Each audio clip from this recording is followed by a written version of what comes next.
네, 모닝 브리핑을 통해서 간밤에 있었던 소식들 함께 들어봤습니다. 그렇다면 시장 상황, 마감 상황은 어떻게 됐을지 조금 더 자세하게 살펴봅니다. 김민아 캐스터 마감 상황 전해주세요. 네, 유럽의 주요국 증시들 일제히 반등했습니다. 유로스톡스 50 지수도 살펴보시면 이번에 상승하며 거래를 마쳤다는 점도 확인해 보실 수가 있는데요. 0.4%로 소폭 올랐고요. 4,254포인트 선에서 종가를 형성했습니다. 장 초반부터 마감대까지 확인해 보시면 장 초반이 조금 더 강했었고 그에 비해서 마지막에는 탄력이 소폭 둔화가 됐습니다만 여전히 상승권에 머무른 채로 거래를 마쳤다는 점도 확인해 보실 수가 있는데요. 우선은 두 가지 모멘텀 그리고 두 가지 이슈를 체크해 보셔야 될 것 같습니다. 전 중국에서의 경기 대책 부양 기대감 이 부분이 유럽 증시 쪽으로도 긍정적인 모멘텀으로 작용이 되고 있는 상황인데요. 전 중국에 대해서 이야기를 해보자면 위안화 신규 대출이 7월에 3,459억 위안에서 거의 4배로 확대가 됐다고 합니다. 이렇게 좀 중국의 상황을 보고 한 이코노미스트는 정책 조치가 경기 안정화에 기여하면서 신용의 신장도가 개선이 됐다라고 평가를 했는데요. 이러한 부분들이 유럽 증시에도 호재로 작용이 되면서 지수가 소폭 올라가는 모습이 연출이 됐습니다. 그리고 한 가지 더 눈여겨보셔야 할 이슈가 바로 유럽의 ECB 통화정책회의입니다. 14일에 이제 예정이 되어 있는 상황인데요.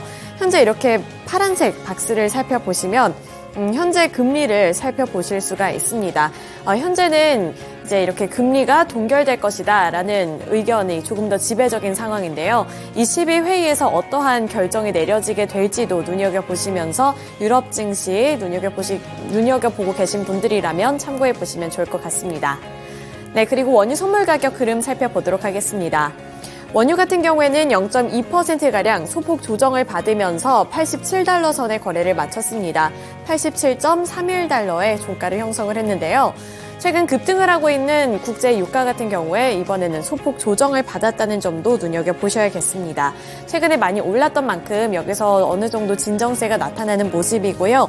다만 브렌트유는 여전히 90달러 선에 머물러 있다는 점 체크해 보시면서 앞으로 국제 유가 전망 자체가 더 오를 것으로 점쳐지고 있는 만큼 앞으로의 국제 유가 흐름도 살펴보시면 좋을 것 같습니다. 네, 이렇게 원유 선물 가격 흐름과 유럽 증시 마감 상황 전달해 드렸고요. 이어서 미국 증시 마감 상황은 SH인베스트먼트 김선영 연구원 통해서 들어보도록 하겠습니다. 네, 연구원님 안녕하세요. 네, 안녕하십니까. 네, 미국 증시 분위기 나쁘지 않았던 것 같습니다. 자세한 내용 전달해 주시죠. 예, 테슬라의 주가 급등이 IT 업종 전반을 끌어올린 가운데 오늘 뉴욕 증시는 상승 마감됐으며 지수별로는 다우지수가 0.26%, S&P 500은 0.68, 나스닥은 1.14, 그리고 러셀 2000 역시 0.2%의 상승으로 거래를 마쳤습니다. 증권사 모건 스탠리가 테슬라가 슈퍼컴퓨터 도조 덕분에 회사 가치가 최대 5천억 달러 이상 올라갈 것이라면서 투자 의견을 기존의 동일 비중에서 비중 확대로 상향하고 목표 주가 역시 종전의 250에서 400달러로 대폭 올렸다는 뉴스로 오늘 테슬라의 주가가 10% 급등하면서 IT 업종 전반을 끌어올렸습니다. 여기에 지난해 소비자 물가가 치솟자 지난 1년여간 더 늦기 전에 금리를 큰 폭으로 인상하는 통화정책에 주력했던 연방준비제도의 변화 조짐이 나타나고 있으며 향후 정책에 변화가 생길 것이라는 월스트리트 저널지의 보도 역시 투자 심리를 안정시켰던 하루였는데요. 연준 내부에 금리를 계속해서 올려야 한다고 주장하는 측도 있지만 이 같은 방법은 금융시장에 불필요하게 혼란을 야기하다면서 반대하는 목소리가 커지고 있다고 신문은 지적하고 있습니다. 오늘 업종별로는 임의 소비재, IT, 헬스케어, 건설, 금융, 통신 서비스 등이 상승했고 반면 에너지와 산업, 방산 업종이 하락했으며 벤치마크인 10년 만기 국채금리는 전일 대비 상승한 4.288%, 달러 인덱스는 0.5% 하락으로 거래를 마쳤습니다. 특징 종목들을 보면 대형 식품업체 JM 스모커에게 총 6억 달러에 매각된다는 뉴스로 트윈키로 유명한 호스테스 브랜드의 주가가 19% 급등했으며 증권사 도이체뱅크 매수 추천으로 지난 5월 존슨앤존슨으로부터 분리 상장한 밴드에이드 생산업체인 캔뷰 잉크는 3.6% 상승으로 거래를 마쳤습니다. 앞서 잠시 말씀드린 대로 연방준비제도가 물가 상승이 둔화되고 고용시장의 과열 양상이 싣고 있다는 확실한 지표를 점차 참고하면서 이달에 금리 동결이 예상된다며 연준의 통화 정책에 변화가 생기고 있다고 월스트리트 저널지가 보도한 점이 오늘 시장의 호재로 반영됐습니다. 연방준비제도는 지난해 3월부터 12차례 진행된 통화정책 회의인 FOMC 회의에서 11차례 금리를 인상하면서 지난 22년 중 가장 높은 5.25에서 5.5%까지 기준금리를 끌어올렸는데요. 하지만 물가가 크게 하락하면서 연준은 금리 인상 중단을 위해서 뚜렷한 경기 둔화의 입증이 필요하다는 입장을 드러내온 가운데 제롬 파월 의장은 지난달 잭슨홀 심포지엄에서 기대 이상의 경제 활동은 물가를 끌어내리는 데 차질을 준다면서 하지만 금리 인상 재개 가능성에 대한 수위를 아셨고 메파 인사인 로레타 메스터 클리블랜드 연방은행 총재 역시 그간 올린 금리가 예상보다 부정적인 효과를 이어준다면 내년에는 빠른 속도로 금리를 내리는 것도 지지할 것이라고 말하는 등 연준 내에서 향후 정책에 대한 논의가 이어지고 있음을 보여주고 있다고 지적하고 있습니다. 미국 고용시장에서 프리랜서 AI 전문가가 귀한 대접을 받고 있다는 소식입니다. 생성형 AI 등의 등장으로 인해 관련 기술 채용 시장이 빠르게 재편되고 있는 가운데 미국의 채용 플랫폼에서 AI 관련 구인 공고가 크게 늘어나고 있는데요. AI에 대한 이해도가 높은 인재를 찾기 힘든 만큼 AI 전문가에 대한 채용 수요가 계속 증가할 것이라는 전망입니다. 채용 플랫폼인 인디디에 따르면 지난 7월 말 기준으로 미국의 구인 플랫폼에서 AI 관련 채용 공고는 2021년 7월 말에 비해 무려 250%가 폭증했는데요. 마이크로소프트가 소유하고 있는 링크드인에 따르면 미국 IT 및 미디어 분야로 분류하는 직종에서 AI에 능숙한 회원은 2.2%에 불과하며 소매업과 금융 서비스 등 다른 산업에서도 AI가 핵심적으로 도입되고 있지만 숙련된 직원의 비용은 매우 낮은 형편이라고 지적하고 있는 가운데 지난 6월 링크드인이 경영진들을 대상으로 실시한 설문조사에 따르면 미국 기업의 44%가 향후 1년간 AI 기술 사용을 확대할 계획이 있는 것으로 나타났고 47%는 AI 기술로 생산성이 향상될 것으로 기대한다고 답했다고 전했습니다. 2026년까지 3년간 아이폰의 스냅드래곤 5G 모델 RF 시스템을 공급한다고 발표한 퀄컴의 주가가 오늘 3.9%가 상승해 $110 28센트에 마감되면서 반도체 업종은 물론 IT 업종 전반에 긍정적으로 반영됐습니다. 시장 전문가들은 자체 칩을 만들려는 애플의 시도가 예상보다 느리게 진행되고 있음을 시사하고 있으며 퀄컴에게는 당분간 재정적인 리스크가 사라졌다는 의미라고 해석하는 모습인데요. 애플은 2019년에 인텔로부터 스마트폰 모뎀 시스템 사업을 인수한 이후로 자체 모뎀 칩세트 개발을 추진해왔고 이에 따라 퀄컴은 애플에 의존해왔던 대규모 매출 손실이 발생할 것으로 우려되어 왔습니다. 애플과 퀄컴은 지난 2017년부터 애플이 퀄컴의 라이선스 비용이 너무 높다면서 소송을 제기했으며 퀄컴도 이에 대해 반격하며 대규모 법정 싸움을 벌였으며 인텔은 애플이 퀄컴 없이 아이폰을 최신 5G 무선 기술로 전환하는 데 필요한 안정적인 칩을 생산하기 위해 애썼지만 2019년에 애플과 퀄컴이 합의에 도달하자 인텔은 합의가 발표된 당일 모뎀 사업을 중단했고 몇 달 후 사업을 애플에 매각한 바 있었습니다. 마지막으로 내일은 전미 자영업 연맹의 8월 소기업 경기 낙관 지수가 발표되며 시장 예상은 전달 대비 소폭 하락한 91.6이며 빈스 홀딩스, 파머 브라더스, 에볼루션 페트롤리엄, 그리고 마마스 크리에이션 잉크가 지난 분기 실적을 발표하게 됩니다. 네, 이렇게 실적 발표 일정까지 함께 들어봤습니다. 오늘도 말씀 고맙습니다. 네, 감사합니다. 네, 유럽 증시 그리고 미국 증시 마감 상황 알아봤고요. 이어서 전일장 국내 증시는 어떻게 마감을 지었을지 함께 살펴보도록 하겠습니다. 저는 코스피 지수부터 살펴보도록 할 텐데요. 코스피 지수가 5거래일 만에 상승 전환에 성공을 했습니다. 종가 확인해 보시면 2,556포인트 선에서 형성을 했다는 점도 확인을 해보실 수가 있고요. 전일 종가 대비 0.36%가량 올랐습니다. 코스피 시장에서 어떠한 흐름이 포착이 됐는지 시가총액 상위 종목들 위주로 살펴보도록 할 텐데요. 우선은 반도체 투톱부터 살펴보도록 하죠.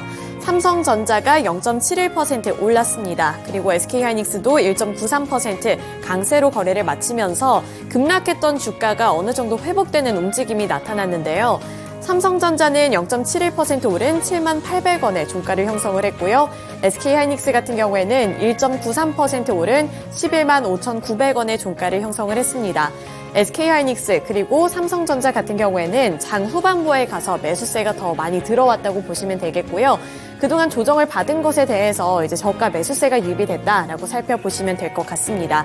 최근에 미국과 중국 간의 갈등 사이에서 관계가 불확실해지면서 이렇게 삼성전자 그리고 SK하이닉스 쪽에서 수급이 많이 빠져나갔었는데 어제는 일부 회복이 되는 움직임이 나타났다라고 보시면 될 것 같고요. 그리고 삼성전자 같은 경우에는 마이크로소프트와 함께 협업을 해서 AI를 개발을 한다라는 소식까지 전달을 해왔습니다. 이러한 부분들도 이 삼성전자 쪽으로는 긍정적인 이슈가 될 수 있기 때문에 이러한 부분들도 함께 살펴보시면서 반도체 주가 흐름도 파악을 해보시면 좋을 것 같습니다. 그리고 2차전지 셀업체들 살펴보도록 하겠습니다. 2차전지 셀업체들은 이번에도 조정을 받는 모습이었고요. 최근에는 이제 주도주가 2차 전지가 아니라 다른 쪽으로 옮겨가고 있다라는 의견도 살펴볼 수 있는 만큼 2차 전지 셀업체들은 연일로 조정을 받는 흐름이 나타나고 있습니다. LG 에너지솔루션이 0.2% 하락했고요. 삼성 SDI가 2.72%로 가장 큰 폭으로 밀려났습니다. LG화학의 경우에는 0.53% 하락했는데요. 이 중에서 가장 크게 하락했던 삼성 SDI의 주가만 살펴보도록 하겠습니다. 삼성 SDI 2.72% 하락한 57만 3천 원의 종가를 형성을 했고요. 장 초반부터 마감때까지 꾸준히 탄력을 이뤄나가는 주가 흐름을 보여줬습니다. 네, 이어서 완성차 기업들 살펴보도록 하겠습니다. 완성차 기업들은 약보합권에서 마무리를 지었는데요. 현대차가 0.11% 하락했고요. 기아가 0.26% 하락한 채로 거래를 마쳤습니다. 여기 이어서 현대모비스 같은 자동차 부품주들도 약세를 기록했는데 현대모비스가 2.12% 하락했습니다. 인터넷 플랫폼주들도 한번 살펴볼까요? 네이버가 1.63%로 약세를 기록한 가운데 카카오는 보합권에서 마무리를 지었습니다. 네이버가 1% 넘게 밀려나면서 21만 1,500원의 종가를 기록을 했고요. 카카오의 종가는 48,250원이었습니다. 금리와 관련해서 민감하게 반응을 하고 있는 만큼 네이버와 카카오 같은 경우에는 이번 주에 발표가 되는 CPI의 영향을 받을 수도 있다는 점 체크를 해보시면 좋을 것 같은데요. 이 CPI에 따라서 이제 연준의 결정도 어떠한 방향성을 선택을 하게 될지 힌트를 얻어볼 수 있기 때문에 네이버와 카카오 같은 경우에는 이러한 이슈들도 함께 체크해보시면 도움이 되겠습니다.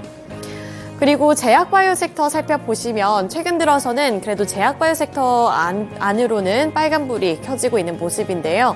삼성바이오로직스가 1.38%, 셀트리온도 1.22%로 1%대 강세를 기록하며 거래를 마쳤습니다. 2차 전지 종목 내에서 이제 포스코 그룹주들 살펴보도록 할 텐데요. 포스코 그룹주들이 어제 시장에서는 다시 한번 조정을 받았습니다. 포스코 홀딩스가 2.23% 하락했고요. 포스코 인터내셔널이 1.25%, 포스코 퓨처엠이 2.51% 하락하면서 전반적인 약세를 기록을 했습니다.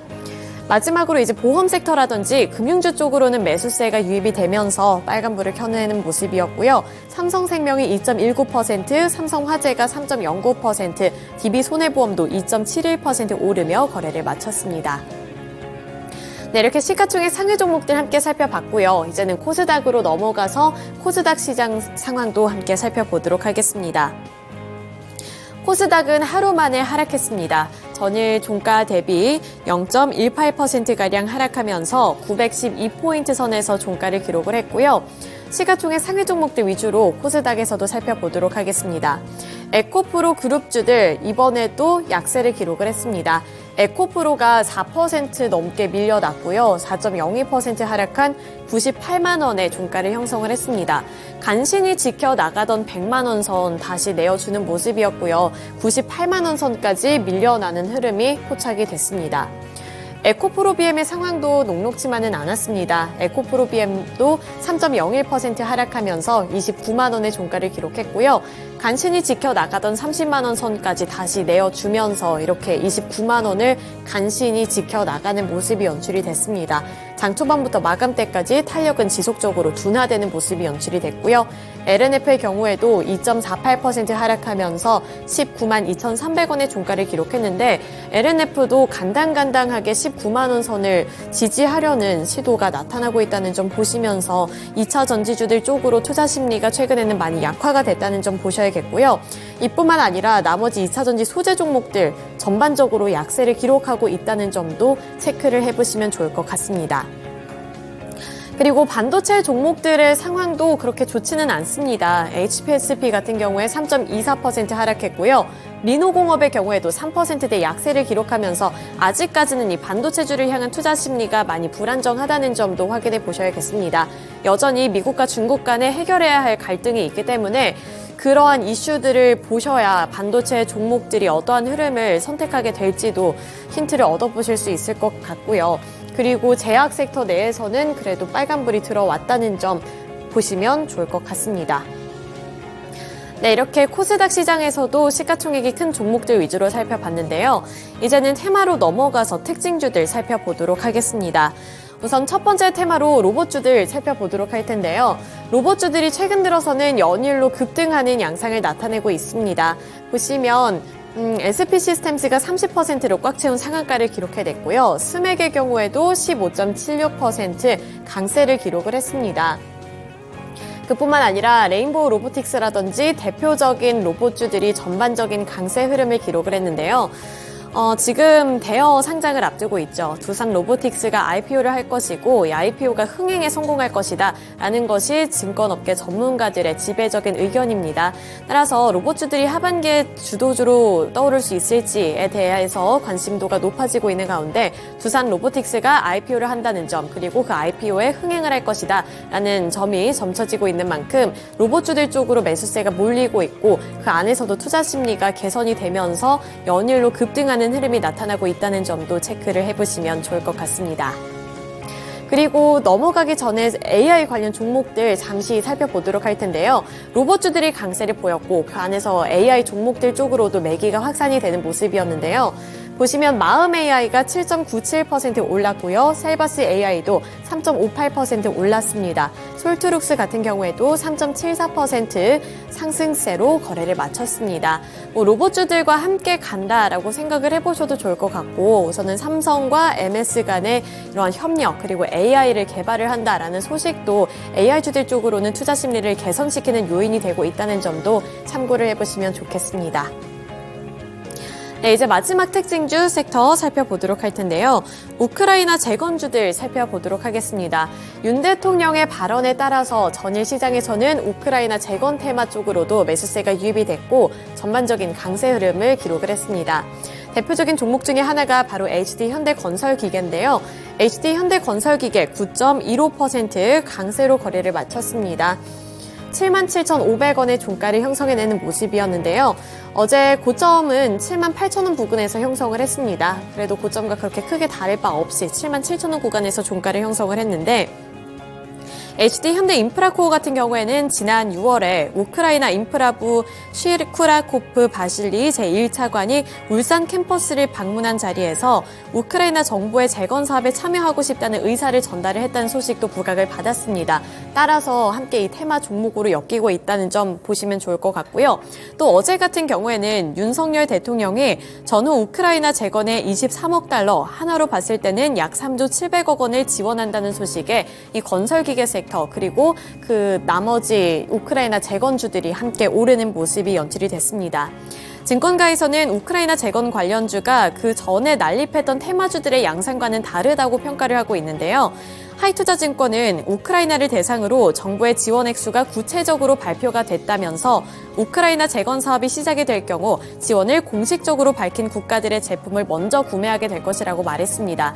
이 구체적인 액수가 정부 차원에서 발표가 됐다는 점, 이 부분에 시장은 민감하게 반응을 한 거고요. 증권업계 전문가들도 그 부분을 긍정적으로 평가를 하고 있는 만큼 우크라이나 재건 테마주들의 흐름이 어떻게 나타날지도 보시면 좋겠습니다. 삼부토건의 경우에도 4.1% 올랐고요. SY도 7.29% 강세로 거래를 마쳤습니다. 마지막으로 SY 같은 경우에는 모듈러 주택과 관련해서도 주목을 받았는데 아랍에미레이트와 관련되어 있는 호재 소식도 있죠. 로얄 패밀리 오피스가 방한을 한다라는 소식, 그리고 이 모듈러 주택에 관심을 보이고 있다라는 소식도 겹호재로 작용이 되면서 SY도 7%대 강세를 기록했습니다.